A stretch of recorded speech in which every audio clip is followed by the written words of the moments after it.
இருந்து வரேன். எதுல வரேன்? பஸ்ல. எவ்வளவு நேரம் ஆச்சு? 1 மணி நேரம் ஆச்சு. நானும் அதே ஷெனாய் நகர்ல இருந்து தான் வர்றேன். எனக்கு 5 நிமிஷம் தான் ஆச்சு. அது எப்படி சார்? ரொம்ப சிம்பிள். அங்க குதிச்சேன், இங்க எதிர்ச்சேன். அண்டர் கிரவுண்ட்ல டிராபிக் ஜாம், சிக்னல் ப்ராப்ளம், சாலை மறியல், டெட் பாடி ஊர்வலம், மந்திரிகளுக்காக போக்குவரத்து நிப்பாட்டுறது, செக்கிங் ப்ராப்ளம், இந்த மாதிரி எதுவுமே கிடையாது. சென்னைக்கு ஏற்ற சிறந்த போக்குவரத்து திட்டம் பாதாள சாக்கடை திட்டம். உள்ள நார்ல சார். வெளியில இருக்கிற நாத்தத்தை விட உள்ள கம்மியா தான் இருக்கு. அது சரி சார். கையில டீ கிளாஸ் வந்திருக்கீங்க. நான் டெய்லி வந்து போறத பார்த்துட்டு உள்ளே ஒரு நாயை டீ கடை ஆரம்பிச்சிட்டாரு. நாளையில இருந்து வடை போடுறதா சொல்லியிருக்காரு. ரொம்ப காமெடியா இருக்கு சார். என் லைஃப் காமெடி இருக்கட்டும், உன் லைஃப் ட்ராஜடியா இருக்கும் போல இருக்கு.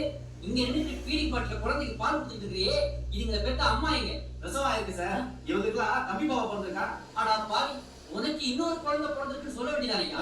ஏற்கனவே இத்தனை டிக்கெட், இதுல இன்னொன்னு வேறையா? இங்க பாரு, கையில வச்சிருக்கிற சூட்கேஸ்க்கு உர போட்டுருக்க, கழுத்துல மாட்டி இருக்கிற செல்போனுக்கு உர போட்டுருக்க, கண்ணுல மாட்டி இருக்கிற கண்ணாடி கூட பைப்புல ஒரு உர வச்சிருக்க. இவ்வளவு ஏன்?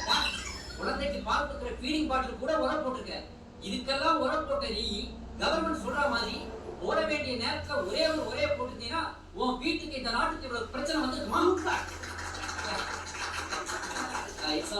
சார் நீங்க என்ன இருக்கீங்க? எஸ்ஐயா சும்மா இருக்கிறேன்றதான் அப்படி சொன்னேன். நீங்க என்ன இருக்கீங்க? நானும் இசைதான் சார். எஸ்ஐயா கீழே போய் நாய்க்கு கொடுத்து உன் அமௌண்ட்டை போட்டு சொல்லு. அடுத்து நான் கேட்க போகணும். இங்க ஒரு மேன்